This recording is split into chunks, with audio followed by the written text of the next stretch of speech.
What's up, YouTube? Let's talk about the concept of necessary and sufficient.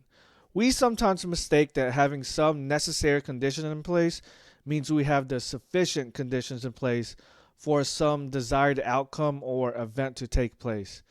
The gap between what's necessary and sufficient is huge. Think about becoming a professional basketball player. The necessary requirements are being athletic, understanding the rules of the game, lots of practice and experience playing basketball, a deep love or passion for the game, knowing how to shoot, knowing how to dribble, knowing plays and strategies, etc. These are all necessary conditions needed to become a professional, but are not sufficient enough to become one. Often, what is sufficient takes a lot more and includes factors out of our control, like luck, chance, the environment we grew in, etc. Think of LeBron and the athletic talent he was gifted with. Another way to think about this is becoming an author versus becoming a J.K. Rowling or an Oda. So, a set of necessary conditions to succeed or achieve something is a part of the set that is sufficient to succeed, but the set of sufficient conditions is huge. So, remember this when you see people share their life story on how they became successful and how you can become like them and achieve great things and accrue lots of wealth by taking XYZ steps and developing their mindsets, habits, or routines. Recently, I was thinking about my identity as an engineer and if I could actually call myself an engineer.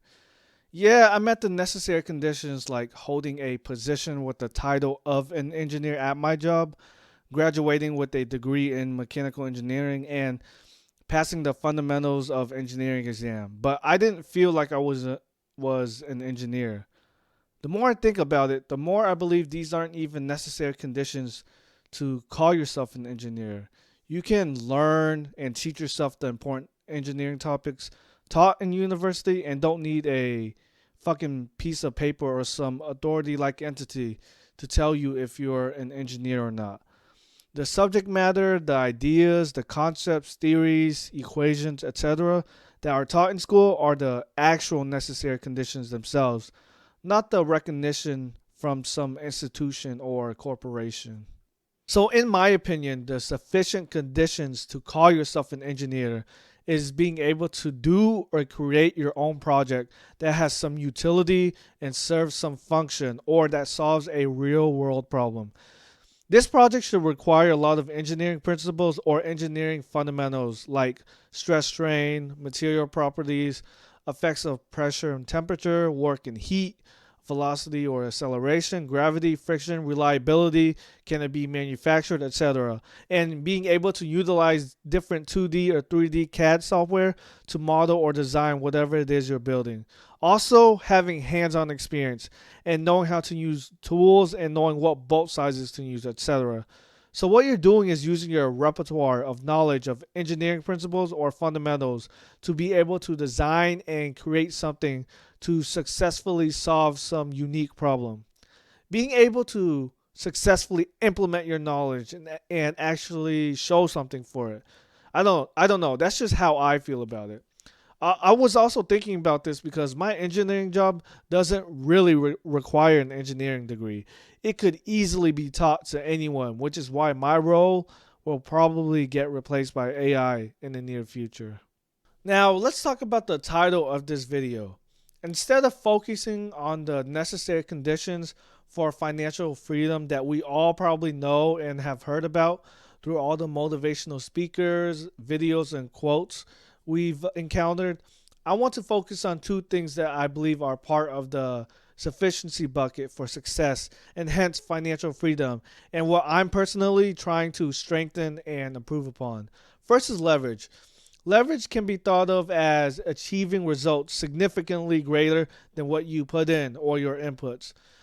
Levers provide leverage, like a crowbar, which can grant you disproportionate strength. What's your crowbar?